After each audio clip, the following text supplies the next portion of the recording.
ดอนตาลพี่น้องเอ้ยถามดอนตาลอีกแล้วไปดอนตาลจะไปหัวดอนส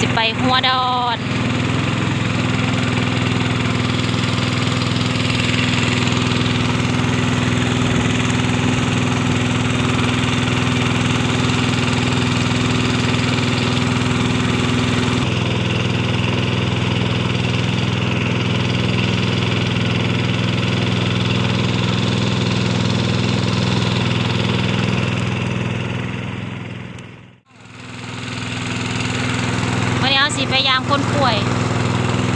บ่เห็นสิไปยามพ่อใหญ่วอนมา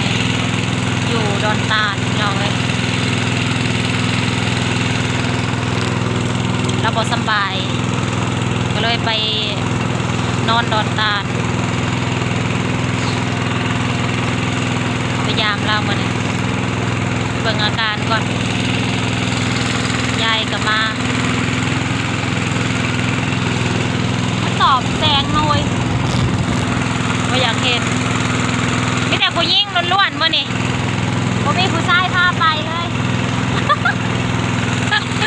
ผู้ชายกับเสี่ยวดังและเป็นคนขาเผือหักล้มเนาะเขาเป็นช่วยคนนี้ให้สิล้มเนาะเริ่มแล้วมาทางนี้มีน้ำพองหน่อยหนึ่งไม่เรียนเด็กมูแล้วไปถึงเท่าที่นี่นะไปได้เป็นเรียนอ่ะของโรงเรียนมาส่งผู้หมูเศร้าในไรเขาก็โรงเรียนเลยเด็กมูที่มาเว้จะไปนอนไปว่าอายุอ่ะพ่อว่าเราจะไปคือคุยเราไปนำมาเว้จะไปนอนจะไปดอนตาลไปห้องหมอพี่น้องเลยไปก็ได้บนเป็นจะไปเดินไปเที่ยวดอกคนนี้ไปห้องหมอไปยามคนป่วยโอ้ยเมื่อก่อนนะคะเขาพาอีแม่ไปไอ้บางพาไปห้องหมอเฮาเนี่ยแหละได้กี่วันที่ขามน้ำเขาใหญ่อะไรเมื่อเดียวกันนั่นเลยไปหมอไหนค่ะเอาไปห้องหมอในเมืองนี่ห้องหมอเมืองนี่เอายามากินเจ้าว่าถ้าได้กินยาสมบัติจะตื่นมาใหญ่เราลงก็ขึ้นท่าบ่ไหวเดี๋ยวเจ็บขาเด็กเลยบ่พาไปไงหันกว่านี้ก่อนเจ็บขาจังหวัดเพื่อนเอาไปโทษเหมือนกันเอาวันเพิ่นไปเป็นที่ภาษาเนี่ยไปแหละผู้ชายทั้งมาผู้นึงก้าไปนั่งที่เราเจ็บขาเองกันเจ็บขาเรา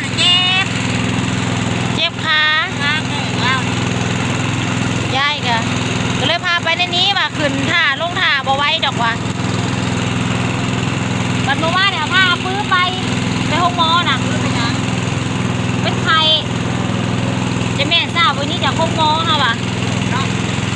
บัดเมื่อนี้ประคามดอนตาลอีกเขาลืมห่อน้ำต้มเขาจับ ห่อหวานเราโฮดอีแม่นะเด้เจ็บคุณลูกเขาเราต้มหวานกินกันเจือนพี่น้องกันเจือนอยู่ทางดอนหัวดอนอยู่หัวดอนเอาหินมันคือบอกคือหินชุมบานเฮาจ้ะหรือว่าเอาตัวนี้ถอกก่อนมันก็ได้ซีบอกคือกันจ้ะบัดนี้แปนเติร์ดเนาะบัดนี้เนาะโอ้โคกในนี่นะ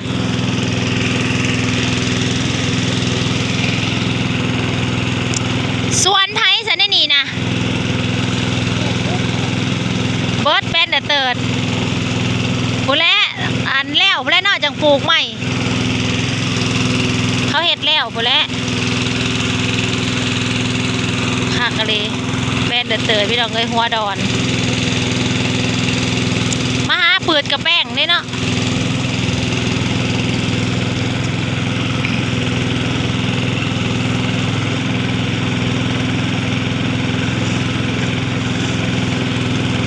ขี่เหือไปกับไก่เติบเด้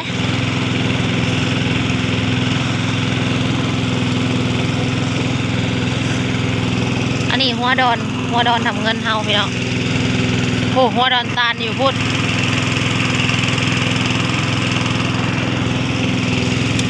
อันนี้ฝั่งดอนทำเงิน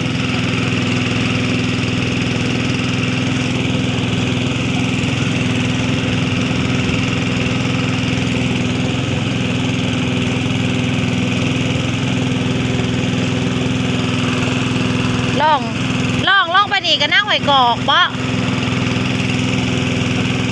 หน้าหอยกอกเอาแสดงมันเป็น2ผักบ่เอาบัดไปหั่นน่ะเป็นดอนตาลเอามันเป็นแค่นั้นดอนตาลไม่เป็นแค่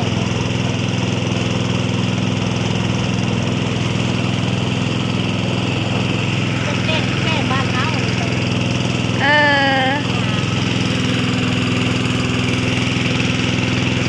เขาเราบ่ได้เขาบ่ได้ค้าเพื่อมาแบบนี้จักเถื่อเบิ่งบรรยากาศชมบรรยากาศอยู่คลองพี่น้องเลยน้ำพองน้อยหนึ่งเสือสู้ชีพก็บ่ได้เอาเฝ้าแห้งแล่นโลด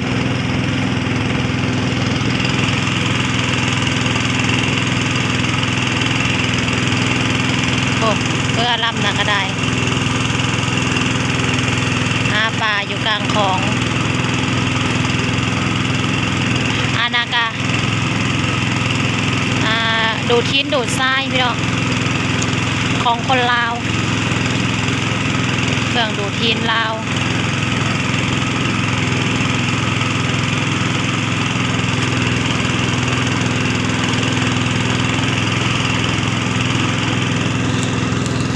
วันนี้ชาวสุริพาพี่น้องชมของวันนี้ เลาะของแม่น้ำคลองเขาขี่เรือไปอันนี้มันกระสีแบบพี่น้องคลองมันดานคลองอันโดดอยู่มองอันแถวบันดาลไหนเด้เรือดูดหินดูดทราย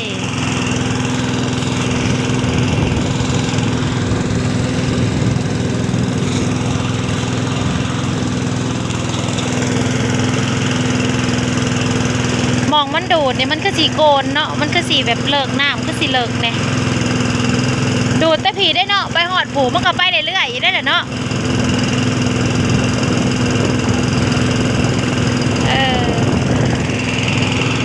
มาฝั่งนี่แหละอยากลมอยากกันน้ำพองเนี่ยพี่น้องหัวดอนตาลพี่น้องบางอย่างนี่หัวดอนทำเงินบัดนี้หัวดอนตาลฟาร์มหญ้าให้งัวบ่นั่นนะ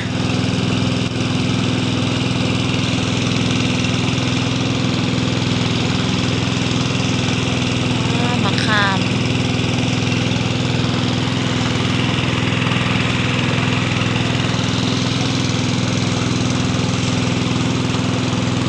มีแต่ต้นกล้วยต้นอ้อยอันเดียวกันกับดอนนั่นบ้านดอนทำเงินเฮานั่นแหละพี่น้องเอ้ยอันนี้ก็จะเป็นหัวดอนตาลหัวดอนตาลวิทย์หนีแล้วเฮาจังฮอดดอนตาลถ้าเฮานั่งเรือมาแต่บ้านเฮามันก็สิไกลเติบได้พี่น้องเอ้ยบ่คือเฮาอันขี่ไปดอนตาลเองโลดนะคันขี่เฮาขี่ไปอันบันดาลเองโลดบัดเข้าเดียวฮอดเนี่ยเฮานั่งเรือมันก็สิไกลเติบ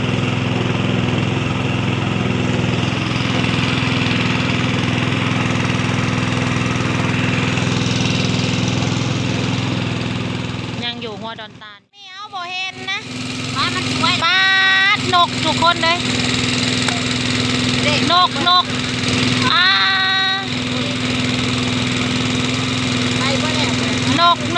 กมันเล่นอยู่ดินทรายหัวดอนตาลมันมาซ้อมหาดเฮ้ยหาเต้นไปกินเบียร์อยู่หันเนาะผักเว้ยป้าลายอีลีเนาะไปถ่ายเลยมีนกแบบนี้ได้สิคักเนาะตอนเฮาไปนะมันก็สิป๊บเฮาเลยเนาะก็หอดหัวดอนตาลพี่น้องเลยมันกระสีนั่นแน่มันหนามันจะเป็นแกล้งในนี่นะยังกว่าได้อยู่บุ๊กหนาชิได้อยู่ดอกหอดดอนตาลแล้วมันเป็นคันได้แถวนี่นะฮิเด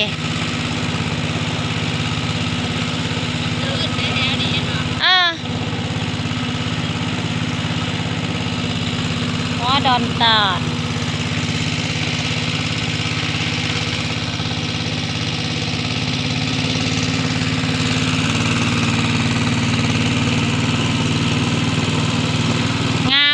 นี่โอ้คักกะลีใหญ่แดงมา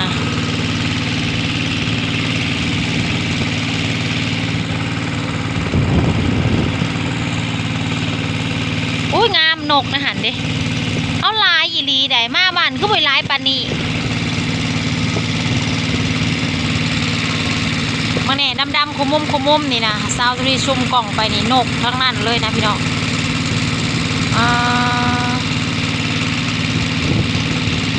แมนเบิร์ดน้ำมาปลายใหม่นี่นกเบิร์ดในปลายใหม่นี่หัวดอนตาลยังไม่ได้กินข้าวเลยพยายามคนป่วยจองวันนี้พยายามโพวอนเป็นขอคล้องละไผ่กุ้งเป็นบนหักเบาหามพี่น้องน้องทรายสาวสุนีเองเพื่อนกับพอสบายก็เลยเอาไปหาหมออยู่โรงหมอดอนตาลตอนนี้กำลังเดินทางไปเยี่ยมไปยามเพื่อนนอน2-3 คืนแล้วแหละ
มันพิษแห้งคนไปเอาปลาน่ะเฮ้ยตะกี้ก็เจ็บอยู่ค่ะก่อน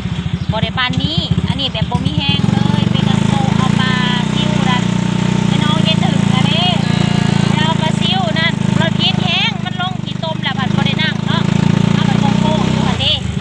ไม่ก็รถพิษทางพิษแน่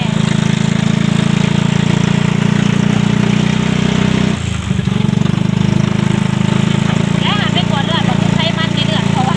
จะเป็นไรโรคว่ามีเบิร์ดสุดเร็วน้ำตาลก็ขึ้นน้อยนึงความดันก็น้อยนึงแต่ว่าไขมันน่ะขึ้นสูงก็สิเมื่อยนะ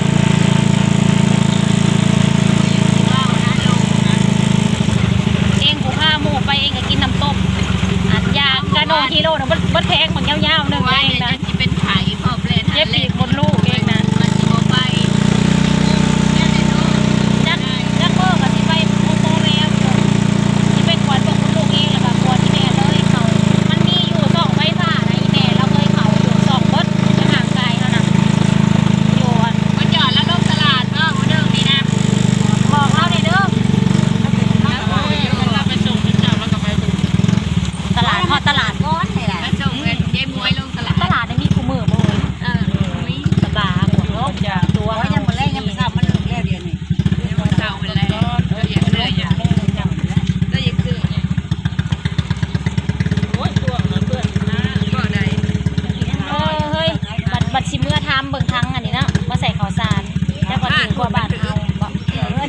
อยู่บ้านเฮาเองซื้อนะ101เอามาใส่ข้าวสาร แม่ทำยังไงได้ใส่เขา ระยะละครั้งหนึ่งกุ้งตื่นช้าครั้งหนึ่งครั้งใหญ่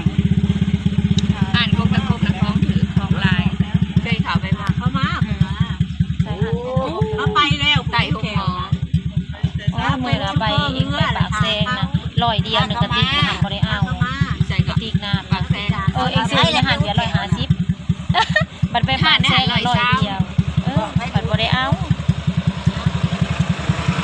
บัดมันถึกนะบ่ได้เอาบ่ได้หิวซะ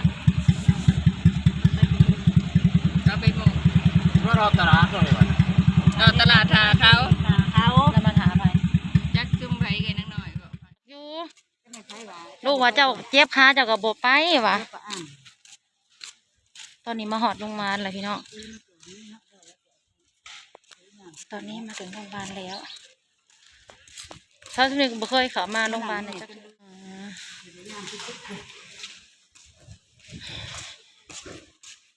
ใส่แม็กว่าเมนโจรบัดนี้พี่น้องปองไป